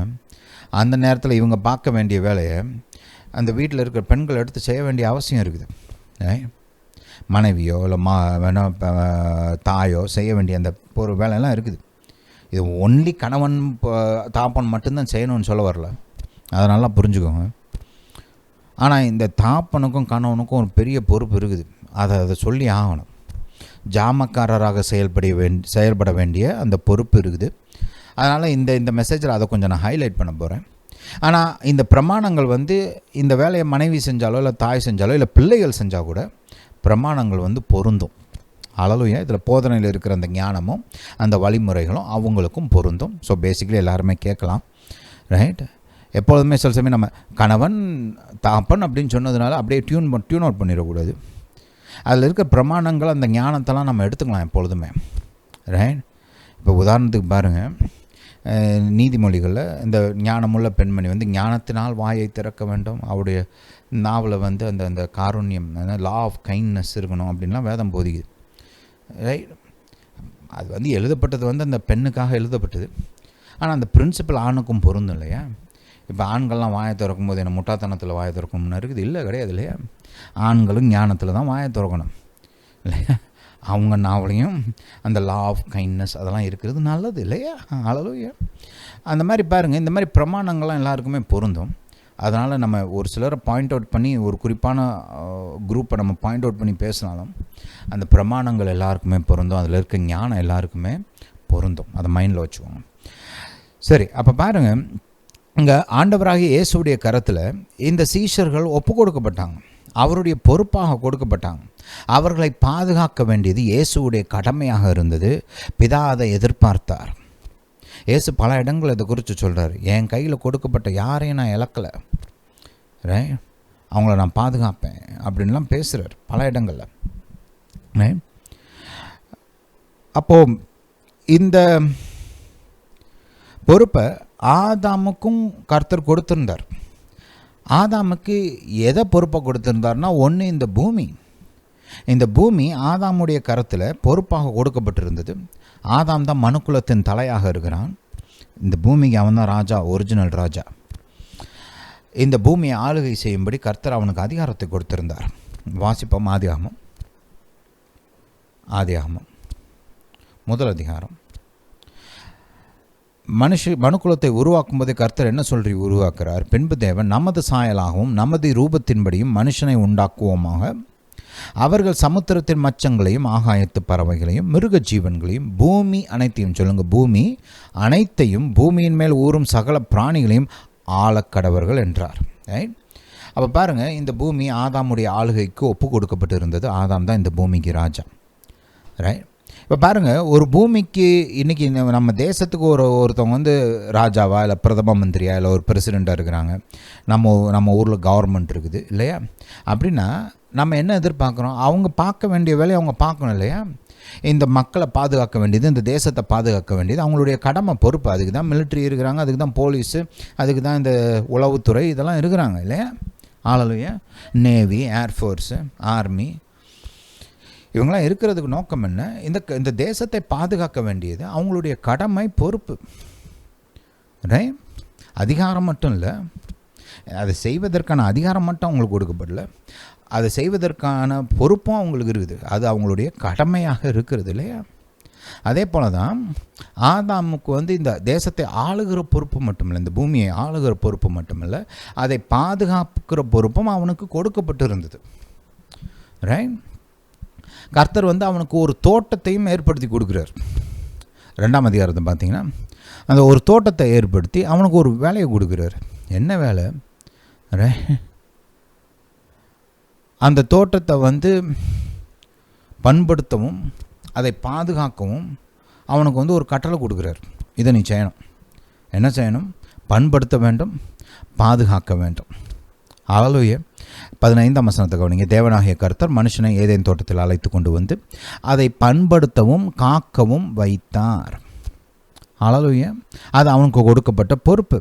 பாருங்கள், 2 காரியம் பார்க்கணும். ஒன்றும் பண்படுத்தணும், அந்த அந்த பூமி வந்து விளையச் செய்கிற நல்ல பூமியாக இருக்கணும். அதனால் அதை அந்த விதத்தில் அதை பண்படுத்தணும். இன்னொரு வகையில் அதை பாதுகாக்கணும். தீமை அதுக்கு வந்து எந்த அழிவும் எந்த தீமையும் நேரிடாமல் அதை பாதுகாக்கணும். ரைட். அதுக்கப்புறம் பார்த்திங்கன்னா இன்னொரு காரியத்தை கொடுக்குறார். என்ன கொடுத்தார்? மனைவியை கொடுத்தார். ஏவாளை ஆதாமுடைய பொறுப்பில் தான் கர்த்தர் கொடுக்குறார். கவனிங்க, கர்த்தர் மனுஷன் தனிமையாக இருப்பது நல்லதல்ல, ஏற்ற துணை அவனுக்கு உண்டாக்குவேன். சொல்லுங்கள், யாருக்கு உண்டாக்குவேன்? அவனுக்கு உண்டாக்குவேன் என்றார். உண்டாக்குவேன் சொல்லிட்டு தேவனாகிய கர்த்தர் ஆதாமுக்கு அயர்ந்த நித்திரையை வரப்பண்ணினார். 21ஆம் வசனம். அவன் நித்திரை அடைந்தான். அவன் விலா எலும்புகளில் ஒன்றை எடுத்து அந்த இடத்தை சதையினால் அடைத்தார். தேவனாகிய கர்த்தர் தாம் மனுஷனில் எடுத்த விலா எலும்பை மனுஷியாக உருவாக்கி அவளை மனுஷனிடத்தில் கொண்டு வந்தார். மனைவியை ஆதாமிடத்தில் கொண்டு வந்து அவன் பொறுப்பில் கொடுக்குறார். இந்த பூமி, அந்த ஏதேன் தோட்டம், ஏவாள், மூன்றுமே ஆதாமுடைய பொறுப்பில் இருந்தது. ஆதாம் இவைகளுக்கு ஜாமக்காரனாக இருந்தான். பாதுகாக்க வேண்டியது அவனுடைய பொறுப்பாக இருந்தது. பாருங்கள், ஆதாம் ஏவாளுக்கு முன்பாகவே உருவாக்கப்பட்டவன். அவன்தான் கர்த்தரிடத்திலிருந்து இந்த கட்டளைகளை பெற்றுக்கொண்டான். அந்த ஆசீர்வாதத்தையும் அவன்தான் பெற்றுக்கொண்டான். இப்போது இதையெல்லாம் கர்த்தர் கூட நல்லா அதிகமாக உறவாடினதும் ஆதாம் தான். ஏவாளுக்கு முன்னாடி, ஏவாள் வந்ததுக்கப்புறம் 2 பேரும் சேர்ந்து கர்த்தரோடு கூட உறவாடுறாங்க. ஆனால் அதுக்கு முன்னாடியிலிருந்தே ஆதாம் கர்த்தரோடு உறவாடி கொண்டு இருந்தான். இப்போ ஏவாளுக்கு தேவனுடைய அந்த வார்த்தையை, தேவனை குறித்த அந்த வெளிச்சத்தை கொடுக்க வேண்டியது ஆதாமுடைய பொறுப்பாக இருக்கிறது. யாருடைய பொறுப்பாக இருக்குது? ஆதாமுடைய பொறுப்பு. பிதாவை ஏவாளுக்கு வெளிப்படுத்தி காண்பிக்க வேண்டிய பொறுப்பு ஆதாமுக்கு இருந்தது. பிதா எப்படிப்பட்டவர், அவர் என்ன செய்வார், என்ன செய்ய மாட்டார் என்றெல்லாம் சொல்லி கொடுத்துருக்கணும். வேதம் போதிக்கிறது ஆதாம் வஞ்சிக்கப்படவில்லை. ஏன் வஞ்சிக்கப்படவில்லை? ஏன்னா கர்த்தரை குறித்து அந்த சரியான அறிவு அவனுக்கு இருந்தது. அதனால் அவன் வஞ்சிக்கப்படவில்லை. ஆனால் ஏவாள் நிஜமாகவே வஞ்சிக்கப்பட்டாள். ஏன் வஞ்சிக்கப்பட்டால்? அவளுக்குள்ள அந்த அறிவு இல்லை. இவனுக்குள்ளே இருந்த வெளிச்சத்தை ஆதாம் ஏவாளுக்குள்ளே கடத்தவில்லை. பாருங்க, வேதம் போதிக்கிறது ஆதாமுக்கு ஏவாள் எப்படி மனைவியாக இருக்கிறாளோ அதே விதமாக கிறிஸ்துவுக்கு சபை மனைவியாக இருக்கிறாள். சபை is the bride of Jesus church, இல்லையா? நீங்கள் பழைய ஏற்பாட்டில் கூட பார்க்கலாம், கர்த்தர் இஸ்ரவேலுக்கு கணவனாக சித்தரிக்கப்படுகிறார், இல்லையா? புதிய ஏற்பாட்டில் தெளிவாக சபை வந்து கிறிஸ்துவின் மனவாட்டியாக சித்தரிக்கப்படுகிறாள், இல்லையா? அப்போ பாருங்கள், இப்போ கிறிஸ்து என்ன செய்கிறார், சபைக்கு என்ன செய்கிறாருன்னு கொஞ்சம் கவனிங்க. மனைவி தன்னுடைய மனவாட்டி ஆகிய சபையை அவர் எப்படி நேசிக்கிறாருன்றதை கவனிங்க. ஆதாமுக்கு வந்து ஒரு பெரிய பிரச்சனை என்னென்னா, மனைவியை எப்படி நேசிக்கணும்னு சரியாக தெரியல. பிதா தன்னை நேசித்தது போல மனைவியை அவன் நேசிக்க பழகவில்லை. கர்த்தர் நம்மை நேசிக்கும் போது அதை எப்படி வெளிப்படுத்துகிறார்? பல விதங்களில் அவர் வந்து நம்மை அன்பு கூறுவதை வெளிப்படுத்துகிறார். அதில் அவர் செய்கிற ஒரு பிரதானமான காரியம் என்னென்னா, அவர் வந்து நமக்கு ஞானத்தை கொடுக்கிறார், வெளிச்சத்தை கொடுக்கிறார். அவருடைய அன்பில் ஒரு பிரதானமான வெளிப்பாடு என்னென்னா, அவர் வந்து நமக்கு சரியான வெளிச்சத்தையும் சத்தியத்தையும் ஞானத்தையும் நமக்கு கொடுக்கிறார். அது அவருடைய அன்பின் வெளிப்பாடாக இருக்கிறது. நீங்கள் வந்து எபேசியருக்கு எழுதப்பட்ட நிருபத்தை கொஞ்சம் கவனிங்க. இங்கே கிறிஸ்து எப்படி சபையை அன்பு கூறுகிறார் என்று நமக்கு போதிக்கப்படுகிறது. அதை கொஞ்சம் பார்ப்போம். கணவன் மனைவி உறவை குறித்து கர்த்தர் பேசும்போது இங்கே வந்து இயேசு எப்படி சபையை நேசிக்கிறார் என்று வேதம் ஒரு உதாரணமாக நமக்கு இங்கே போதிக்குது. ரைட்? இயேசுவை பார்த்து நம்மளும் நம்முடைய மனைவியை இந்த விதமாக அன்பு கூற வேண்டும் என்றெல்லாம் நம்ம வந்து வேதம் நமக்கு போதிக்கிறது. அப்போ அந்த 21ஆம் வசனத்தில் பார்த்தீங்கன்னா, தெய்வ பயத்தோட ஒருவருக்கு ஒருவர் கீழ்ப்படிந்தங்கள், மனைவியிலே கர்த்தருக்கு கீழ்ப்படுகிறது போல உங்கள் சொந்த புருஷனுக்கு கீழ்ப்படியுங்கள், இதெல்லாம் சொல்கிறார். கிறிஸ்து சபைக்கு தலையாக இருக்கிறது போல் அந்த அந்த அந்த அந்த அந்த கம்பேரிசனை கொஞ்சம் பாருங்கள்.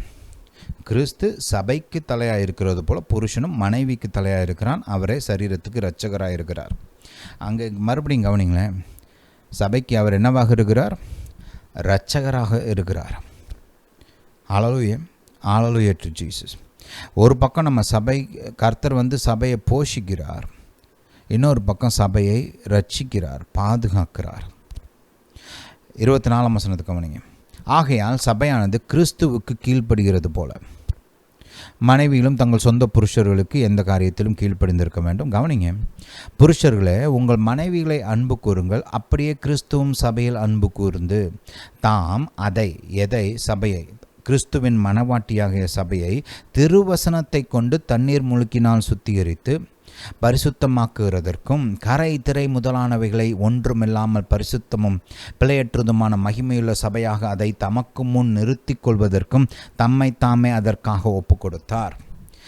கர்த்தர் சபையை எப்படி நேசிக்கிறார், தன்னுடைய அன்பை எப்படி வெளிப்படுத்துகிறார்? அவர் செய்கிற ஒரு பிரதானமான காரியம் என்ன தெரியுமா? சபைக்கு தன்னுடைய வார்த்தையை கொடுக்கிறார். தன்னுடைய வார்த்தையை கொடுத்து தனக்கு ஏற்ற மனவாட்டியாக அவள் இருக்கும்படி அவளை மாற்றுகிறார், சுத்திகரிக்கிறார், பரிசுத்தமாக்குகிறார், கரை திரைகளை நீக்குகிறார், ஒரு மகிமையான சபையாக மாற்றுகிறார். இதை எப்படி செய்கிறார் கர்த்தர்? தன்னுடைய வார்த்தையை கொண்டு செய்கிறார். பாருங்க, இதைத்தான் கர்த்தர் ஆதாம்கிட்டையும் எதிர்பார்த்தார். ஆதாம் ஏவாளுக்கு இந்த விதமாக தன்னை குறித்த வெளிச்சத்தை போதிக்க வேண்டும் என்று எதிர்பார்த்தார், செய்யலை. புரியுதா? நம்ம சில சமயம் ஏவாளை குறை சொல்கிறோம், ஏவாள் விழுந்துட்டா அப்படின்னு, ஏமாற்றப்பட்டா, வஞ்சிக்கப்பட்டா. உண்மைதான், அது அவள் வஞ்சிக்கப்பட்டிருக்கக்கூடாது. ஆனால் ஆதாமுக்கு இதில் நிறைய பங்கு இருக்குது. ஆதாம் செய்ய வேண்டிய வேலையை செய்யலை. ஒரு பக்கம் அவளுக்கு போதிக்க வேண்டிய அந்த சத்தியங்களை, வெளிச்சத்தை அவன் போதிக்கலை. பாதுகாக்க வேண்டியது அவனுடைய பொறுப்பு. அந்த தோட்டத்துக்குள்ளே பிசாசு வராமல் தடுக்க வேண்டியது ஆதாமுடைய பொறுப்பு. தன்னுடைய மனைவியை பிசாசின் கையிலிருந்து பாதுகாக்க வேண்டிய பொறுப்பு ஆதாமுக்கு இருந்தது. இது ரெண்டையுமே ஆதாம் சரியாக செய்யவில்லை. உங்களுக்கு பாருங்கள், ஆதாம் ஏவாள் பாவம் செய்ததுக்கப்புறம் ஆதியாமத்தை கொஞ்சம் கவனிங்க. ஆதியாமம் 3ஆம் அதிகாரம். இங்கே ஏவாள் பாவம் செய்தால் ஆதாமுக்கு அந்த கனியை கொடுத்தால் ஆதாமும் அதை எடுத்து சாப்பிட்றான் இல்லையா? அப்போ கர்த்தர்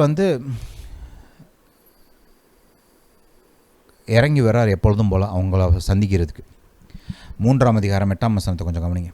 பகலில் குளிர்ச்சியான வேளையில் தோட்டத்தில் உலாவுகிற தேவனாகிய கர்த்தருடைய சத்தத்தை அவர்கள் கேட்டார்கள். அப்பொழுது ஆதாமும் அவன் மனைவியும் தேவனாகிய கர்த்தருடைய சந்நிதிக்கு விலகி தோட்டத்தின் விருட்சங்களுக்குள்ளே ஒளிந்து கொண்டார்கள்.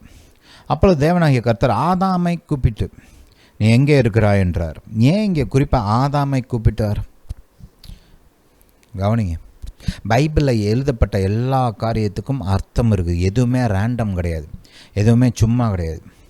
எல்லாத்துக்குமே நோக்கம் இருக்கிறது. இந்த பூமி ஆதாமுடைய பொறுப்பில் கொடுக்கப்பட்டிருக்கிறது. ஏவாள் ஆதாமுடைய பொறுப்பில் கொடுக்கப்பட்டிருக்கிறார். அந்த தோட்டமும் ஆதாமுடைய பொறுப்பில் கொடுக்கப்பட்டிருக்கிறது. அப்போ இதுக்கு கர்த்தருக்கு கணக்கு கொடுக்க வேண்டிய ஆள் யார்? ஆதாம். கர்த்தர் இங்கே இறங்கி வந்தது ஏதோ விசாரணை செய்கிறதுக்காக இல்லை. அவருக்கு ஆல்ரெடி தெரியும், மனுஷன் உருவாக்கப்படுவதற்கு முன்பாக மனுஷன் பாவம் செய்வான்னு தெரியும். அந்த பாவத்துக்கான நிவாரண பலியாக இயேசுவும் ஆயத்தப்படுத்தப்பட்டிருக்கிறார் என்று வேதம் போதிக்குது. உலக தோற்றத்துக்கு முன்பாகவே இதெல்லாம் நடந்துருச்சு. இது ஒன்றும் கர்த்தருக்கு நியூஸ் இல்லை. இது ஒன்றும் கர்த்தருக்கு ஐயோ மனுஷன் பாவம் செஞ்சுட்டானா, அப்படியா, சரி நான் போய் பார்க்குறேன் என்னென்னு அப்படின்னு ஒன்றும் கர்த்தர் இங்கே இறங்கி வரல. அவன் செய்வானும் அவனை உருவாக்குவதற்கு முன்பாகவே அவருக்கு தெரியும். புரியுதா? அப்போ இங்கே கர்த்தர் இந்த விதமாக பேசுவதற்கும் இந்த விதமாக நடந்து கொள்வதற்கும் அர்த்தம் இருக்கிறது, காரணம் இருக்கிறது. ஆதாமை ஏன் கூப்பிட்றாருன்னா அவன் தான் தலை. இது அவனுடைய பொறுப்பு, அவன் கையில் தான் கொடுத்தார். அளவுங்க, புரியுதா? அப்போ கவனிங்க, அதற்கு ஆதாம் என்னுடனே இருக்கும்படி தேவரீர் தந்த ஸ்திரியானவள். சரி, இப்போ 11ஆம் வசனத்தை பார்ப்போம். அவன் சொல்கிறான் இல்லையா, நான் தேவருடைய சத்தத்தை கேட்டு, 10ஆம் வசனம், நான் தேவருடைய சத்தத்தை கேட்டு தோட்டத்தில் கேட்டு நான் நிர்வாணியாக இருப்பதினால் பயந்து ஒளிந்து கொண்டேன் என்றான். அப்பொழுது அவர், நீ நிர்வாணி என்று உனக்கு அறிவித்தவன் யார்? புசிக்க வேண்டாம் என்று நான் உனக்கு, சொல்லுங்க, உனக்கு விலக்கின விருட்சத்தின் கனியை புசித்தாயோ என்றார். புசிக்கக்கூடாதுன்னு கட்டளையை பெற்றுக்கொண்டது யார்? ஆதாம். அந்த கட்டளை ஏவாளுக்கும் பொருந்தும். பட் ஆக்சுவலாக கட்டளை பெற்றுக்கொண்டது யார்? ஆதாம் இல்லையா? இப்போ கவனிங்க, அதற்கு ஆதாம், இது அவனுடைய பொறுப்பு, அவனுக்கு கொடுக்கப்பட்ட கட்டளை, அவன்தான் ஜாமக்காரனாக இங்கே வைக்கப்பட்டிருக்கிறான், ரைட்? அப்போ அவன் தான் இதுக்கு ரெஸ்பான்சிபிள். அதனால தான் கர்த்தர் அவன்கிட்ட பேசுகிறார். புரியுதா? இதுக்கு பதிலாகத்தான் ஆதாமுக்கு இது விளங்குது, நம்ம தான் இதுக்கு பொறுப்பு, மாட்டிக்கிட்டோன்னு தெரியுது. அதுக்கு பதிலாகத்தான் பழியை தூக்கி கர்த்தர் மேலே போடுறான். அவன் என்ன சொல்கிறான்? இது என் பொறுப்பில், நீர் கொடுத்தீரே ஒரு ஸ்திரீ, அவள் அந்த விருட்சத்தின் கனியை எனக்கு கொடுத்தா நான் புசித்தேன், இது உம்முடைய தப்புன்னு அவர் கர்த்தர் மேலே திருப்புறான். பாருங்க, அந்த ஸ்திரியை பாதுகாக்க வேண்டியது ஆதாமுடைய பொறுப்பு, அந்த ஸ்திரிக்கு போதிக்க வேண்டியது ஆதாமுடைய பொறுப்பு, அந்த பிசாசு அங்கே நுழையாமல் பார்த்துக்க வேண்டியது ஆதாமுடைய பொறுப்பு. இது ஆதாமுடைய பொறுப்பாக இருந்தது. ஏசப்பா செய்கிறார் பாருங்க, பிசாசு பேதுருவை விழ பண்ணுறதுக்கு வர்றான். ஆனால் அவன் அந்த இடத்துல பாவம் செஞ்சாலுமே அவனுடைய வாழ்க்கையும் ஊழியமும் அழிந்து போகாத விதத்தில் கர்த்தர் அவனை ஜெபித்து பாதுகாக்கிறார். அவனுக்கு முன்னமே காரியங்களை அறிவித்து அவனை ஆயத்தப்படுத்துகிறார். இதெல்லாம் செய்கிறார். இதெல்லாம் ஆதாம் செஞ்சுருக்கணும். அவன் ஜெபித்திருக்கணும், அவன் போதித்திருந்திருக்கணும், அவன் பாதுகாத்திருந்திருக்கணும். அதெல்லாம் செய்யலை பாருங்க. இந்த பாயிண்ட்டை இன்னும் கொஞ்சம் நல்லா விளக்கி காண்பிக்கிறதுக்கு நான் உங்களுக்கு ஒரு உதாரணம் காண்பிக்கிறேன். ரைட்? ஆதியாகமம் 17ஆம் அதிகாரத்தில் நீங்கள் கவனித்து பார்த்தீங்கன்னா, இங்கே ஒரு பெரிய காரியம் நடக்குது. உலகத்தையே மாற்றின ஒரு காரியம் இது. இந்த 17ஆம் வசனம், 17ஆம் அதிகாரம். இங்கே கர்த்தர் ஆபிரகாமோடு கூட ஒரு நித்திய உடன்படிக்கை பண்ணி அவனை குறித்த தன்னுடைய திட்டங்களெல்லாம் வெளிப்படுத்துகிறார். அவன் மூலமாக என்னெல்லாம் செய்ய போகிறேன், அவனுக்குள்ளே ராஜாக்கள் தோன்றுவார்கள், தேசங்கள் தோன்றும் அப்படின்லாம் சொல்லிவிட்டு அவனுக்கு அந்த விருத்த சேதனத்தை, அந்த இரத்த உடன்படிக்கையின் அடையாளம் இதெல்லாம் கொடுக்குறார். ரைட்? ஆனால் கர்த்தர் அதோடு நிப்பாட்டலை. அடுத்து பார்த்தீங்கன்னா 15ஆம் வசனத்தில் கர்த்தர் சாராளை குறித்த தன்னுடைய திட்டத்தையும் ஆபிரகாமுக்கு போதிக்கிறார். 15ஆம் வசனத்தை கவனிங்க. உன் தேவன் ஆபிரகாமை நோக்கி, உன் மனைவி சாராயை இனி சாராய் என்று சொல்லாமல், ரைட், என்ன சொல்லணும்னு சொல்கிறாரு? சாராள் என்பது அவளுக்கு பேராயிருக்கும். நான் அவளை ஆசீர்வதித்து அவளாலே உனக்கு ஒரு குமாரனை தருவேன், அவள் ஜாதிகளுக்கு தாயாகவும் அவளாலே ஜாதிகளின் ராஜாக்கள் உண்டாகவும் அவளை ஆசீர்வதிப்பேன் என்றார். பாருங்கள், ஆபிரகாமுக்கு இதை நம்ப முடியல, ஏன்னா வயசாயிருச்சு. ஆபிரகாம் பார்த்திங்கன்னா இந்த இடத்துல இந்த சாராள் மூலமாக இதெல்லாம் நடக்கும்ன்றதை அவரால் நம்ப முடியல. ஏன்னா அவருக்கும் வயசாயிருச்சு, சாராளுக்கும் வயசாயிருச்சு. அதனால் சிரிக்கிறார் இங்கே. ஆக்சுவலாக பின்ன 18ஆம் அதிகாரத்தில் பார்த்தோம்னா சாராளும் சிரிக்கிறான். 2 பேருக்குமே இது ஒரு நம்ப முடியாத இடத்துல இருந்தாங்க. கர்த்தர் 2 பேரையுமே திருத்துறார். ரைட்? சரி, இங்கே கொஞ்சம் கவனிங்க. சரி, இதெல்லாம் கர்த்தர் ஆபிரகாமுக்கு வெளிப்படுத்துகிறார். சாராளை குறித்த தன்னுடைய திட்டம், சாராளுக்கு ஒரு பையன் பிறக்க போகிறான், அந்த பையனோட பேர், ரைட், அவள் மூலமாக அவர் நிறைவேற்ற விரும்பின அந்த காரியங்கள் எல்லாத்தையும் கர்த்தர் ஆபிரகாமுக்கு அறிவித்தார். யாருக்கு அறிவித்தார்? ஆபிரகாமுக்கு. ரைட்? இதை மைண்டில் கொஞ்சம் வச்சுக்கோங்க. இதெல்லாம் அறிவிச்சிட்டார். அதுக்கப்புறம் 18ஆம் அதிகாரத்தில் ஒரு காரியம் நடக்குது. இது இப்போ நிறைவேற்றப்பட வேண்டும். அந்த காலகட்டங்களில் பார்த்திங்கன்னா கர்த்தர் இறங்கி வர்றார். இந்த 18ஆம் அதிகாரத்தில் நம்ம பொதுவாக ஆபிரகாம் எப்படி கர்த்தர் முன்பாக நின்று சோதம் கொமோராவுக்காக ஜெபம் பண்ணினான், ரைட், லோத்து காப்பாற்றப்படுவதற்காக ஜெபம் பண்ணுறான், இதெல்லாம் நம்ம நல்லா பார்க்குறோம். அதுவும் பார்த்திங்கன்னா ஆபிரகாம் ஒரு ஜாமக்காரனாக செய்ததான். ஏன்னா ஆபிரகாம் இந்த பூமிக்கு சுதந்திரவாளியாக இருக்கிறான். வேதம் நமக்கு ரோமர் 4ஆம் அதிகாரம் 13ஆம் வசனத்தில் அதை போதிக்குது. ரைட்? அநேக ஜாதிகளுக்கு தாப்பனாக இருக்கிறான், கர்த்தரோடு உள்ள உடன்படிக்கையின் நண்பனாக இருக்கிறான். பேசிக்காக ஆபிரகாம் ஆதாமுக்கு ஒரு ரீப்ளேஸ்மெண்ட். ரைட்? அப்போ அந்த ஸ்தானத்தில் அவன் இருந்ததுனால கர்த்தர் அவனோடு கூட பேசுகிறார். அந்த பூமியில் நடக்க போகிற இந்த ஒரு மாபெரும் காரியத்தை குறித்து பேசுகிறார். அப்படி பேசும்போது பாருங்கள், அதுக்கு பதிலாக அந்த செய்தியை கேட்டுட்டு ஆபிரகாம் அதுக்கு தக்க பதில், கரெக்டான ஒரு ரெஸ்பான்ஸ் கொடுக்குறார். கர்த்தர் முன்பாக நின்று அந்த பட்டணங்களுக்காக ஜெபிக்கிறார். ரைட்? ஹல்லேலூயா. இதை நம்ம நல்லா பார்க்குறோம், பல நேரங்களில் தியானிக்கிறோம். இதெல்லாம் நம்ம பின்னாடி பார்ப்போம். இந்த காரியங்களையும் நம்ம பின்னாடி ஆவியானவர் வழிநடத்துகிற பிரகாரம் இந்த காரியங்களையும் தியானிப்போம். ஆனால் அநேக நேரங்களில் ஆபிரகாமுக்கும் கர்த்தருக்கும் இங்கே அதுக்கு முன்னாடி நடந்த ஒரு கான்வர்சேஷனை நம்ம வந்து இந்த ஜாமக்காரன் ரெவலேஷன் அடிப்படையில் பார்க்குறது கிடையாது. பொதுவாக கர்த்தர் வந்து ஆபிரகாம் வீட்டுக்கு வர்றார், அவன் இருக்கிற இடத்துக்கு வர்றார், வந்து அவங்க கூட உக்காந்து சாப்பிட்டுக்கிட்டு பேசுகிறார். பாருங்கள் என்ன அழகாக இருக்குது. ஏன்னா உங்களுக்கு தெரியுமா, ரைட்? ஆதாம் எப்படி கர்த்தரோடு இப்படி ஃப்ரீயாக உறவாடினானோ, ஆபிரகாம் எப்படி கர்த்தரோடு கூட இப்படி ஃப்ரீயாக உறவாடினானோ, அதே போல் நாமும் இப்போ உறவாட முடியும். நாம் இப்போ இயேசுவின் மீது வைத்த விசுவாசத்தின் மூலமாக தேவ பிள்ளைகளாக மாற்றப்பட்டிருக்கிறோம். ரைட்? இயேசுவின் இரத்தத்தின் மூலமாக இப்போ கர்த்தருடைய பிரசன்னத்துக்குள்ளே நம்மளால் நுழைய முடியும். இயேசுவுக்குள்ளாக இருக்கிறோம், இயேசுவுடைய நாமம் தரிக்கப்பட்டவர்களாக இருக்கிறோம். அதனால் பாருங்கள், ஆதாமை போல் ஆபிரகாமை போல், ஏன் ஆண்டவராகிய இயேசுவை போல் கர்த்தரோடு கூட நாம் ஃப்ரீயாக இப்போ உறவாட முடியும். நமக்கு அந்த ஸ்லாக்கியம் கொடுக்கப்பட்டு இருக்கிறது. இதெல்லாம் நம்பணும், இதெல்லாம் பிடிச்சிக்கோங்க. இதெல்லாம் வேதத்தில் போதிக்கப்படுகிற காரியம். சரி. அப்போ இங்கே நடக்கிற இந்த கான்வர்சேஷனை கொஞ்சம் கவனிங்க. கர்த்தருக்கு முன்னாடி சாப்பாடெல்லாம் வச்சுட்டு கர்த்தர் முன்பாக நிற்கிறார் ஆபிரகாம். அப்போ கர்த்தர் வந்து அவங்க கூட பேச ஆரம்பிக்கிறார். பேச ஆரம்பித்தோடனே அவர் கேட்ட கேள்வியை கொஞ்சம் கவனிங்களேன்.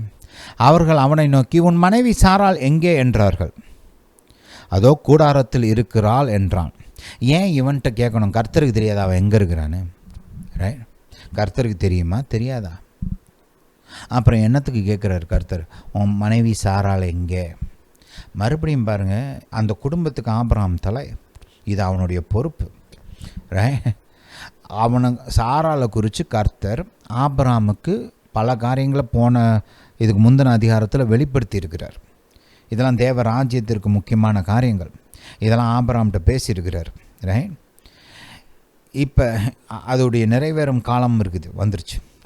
இப்போ அதை நிறைவேற்ற வேண்டும் என்று கர்த்தர் விரும்புகிறார். அதை குறித்து இப்போ பேசுகிறார். இந்த தடவை பார்த்திங்கன்னா ஆபிரகாம்கிட்ட தனியாக பேசலை, சாராளுக்கு காதலையும் விழுகிற மாதிரி பேசுகிறார். இந்த தடவை 17ஆம் அதிகாரத்தில் பார்த்திங்கன்னா ஆபிரகாம்கிட்ட மட்டும்தான் அதை பேசினார். ஆனால் இந்த தடவை சாராளும் கேட்குற மாதிரி ஆபிரகாம்கிட்ட பேசுகிறார்.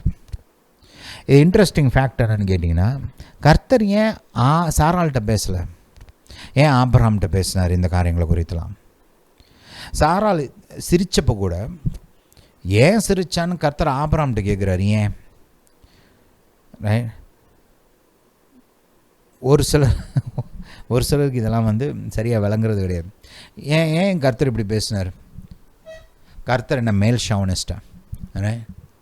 ஆண் ஆதிக்கம் உணர்வு உள்ளவரா கர்த்தர்? இல்லை கர்த்தர் பெண்கள்கிட்ட பேசுகிறதுக்கு சங்கடப்படுகிறவரா? கிடையாது இல்லையா? ஏன்னா பாருங்கள், அந்த பெண்ணும் கர்த்தருடைய மகளாக இருக்கிறாள் இல்லையா? ஹல்லேலூயா. கர்த்தருடைய சாயலில் கர்த்தருடைய ரூபத்தில் உருவாக்கப்பட்டவள் அவளும். கர்த்தர் பாருங்கள், இப்போ வானதூதனை மரியாள்கிட்ட அனுப்புகிறார். மரியாள்கிட்ட அனுப்பி மரியாள்கிட்ட ஸ்பெசிஃபிக்காக காரியங்கள்லாம் பேசுகிறார் இல்லையா? கர்த்தர் இப்போ தெபரா தீர்க்கதரிசி இருக்கிறாங்க இல்லையா? அவங்கள்ட்ட கர்த்தர் டைரெக்டாக பேசுகிறார். தெபரால்கிட்ட பேசி, தெபரால் தான் பார்த்திங்கன்னா பாராக்கை கூப்பிட்டு இந்த மாதிரி கர்த்தர் உனக்கு சொல்கிறாருன்னு தெபரால் சொல்கிறாங்க.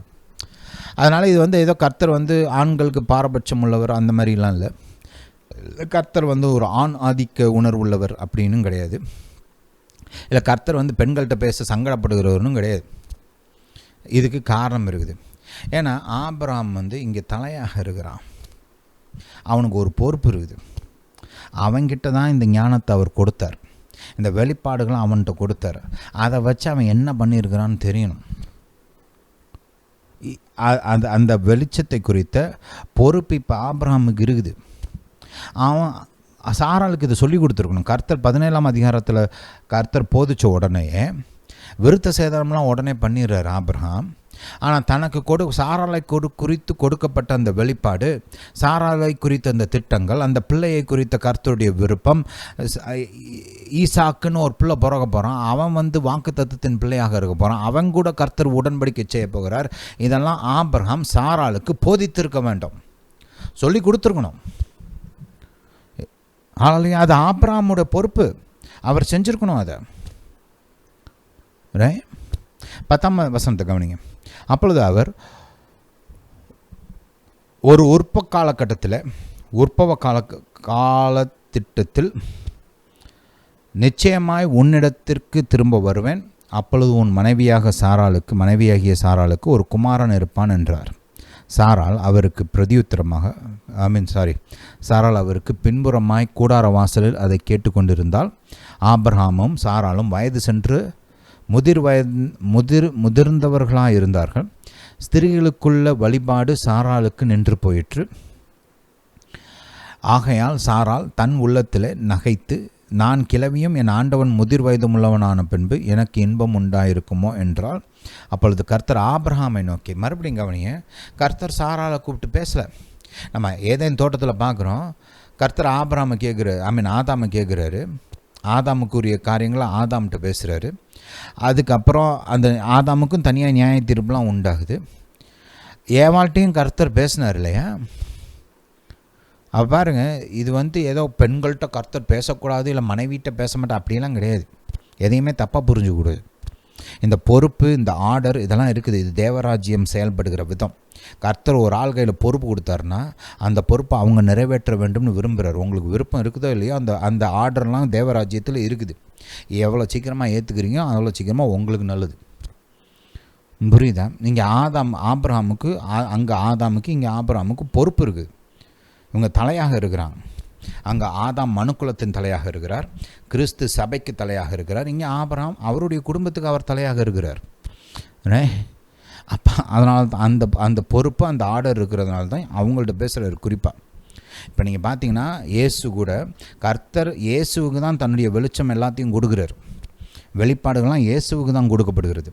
தனக்கு கொடுக்கப்பட்ட அந்த வெளிப்பாடு தான் இயேசு தன்னுடைய மனவாட்டியாக சபைக்கு அதை வெளிப்படுத்துகிறார், பரிசுத்த ஆவியானவர் மூலமாக. இது பைபிளில் பல இடங்களில் போதிக்கப்படுது, பின்னாடி பார்க்கலாம். இங்கே கவனிங்க, ஆபிரகாம் இதை அவனுடைய மனைவிக்கு சொல்லியிருக்கணும். இதை குறிச்சுனா 2 பேரும் பேசியிருந்துருக்கணும், இதை அறிவிச்சிருந்துருக்கணும். அவளுக்குள்ளே ஆல்ரெடி கர்த்தர் இந்த இடத்துல பேசும்போது சாராளுக்கு அதை பெற்றுக்கொள்ளக்கூடிய அந்த விசுவாசம் இங்கே இருந்திருக்கணும் ஆக்சுவலாக. இதனால தான் அந்த போதனை எல்லாம் முக்கியம். சபை காங்கிரிகேஷனுக்கெல்லாம் இந்த வார்த்தைகள்லாம் போதிக்கப்படும் போது தான் அவங்க கர்த்தருடைய நன்மைகளை பெற்றுக்கொள்வதற்கு ஆயத்தம் பண்ணப்படுவாங்க. அந்த வார்த்தைகள் போலன்னா அவங்க ஆயத்தம் உண்டாகாது. அநேக நேரங்களில் பெற்றுக்கொள்ள முடியாதவர்களாக போயிடுவாங்க. அதனால தான் இந்த போதனைகள், இந்த பிரசங்கங்கள் இதெல்லாம் அதிமுக்கியம். அந்த வார்த்தை இல்லாமல் ஆயத்தம் உண்டாக முடியாது. இங்கே கர்த்தர் நிற்கிறாரு, கர்த்தர் பேசிகிட்டு இருக்காரு. சாராளுக்குள்ள விசுவாசம் இல்லை, அதை குறித்த வெளிச்சம் இல்லை. அந்த அம்மா சிரிச்சுக்கிட்டு இருக்குது. This was not a good look on Abraham. இது ஆபிரகாமுக்கு ஒரு நல்ல சீனே கிடையாது, இங்கே நல்ல சிச்சுவேஷனே இல்லை.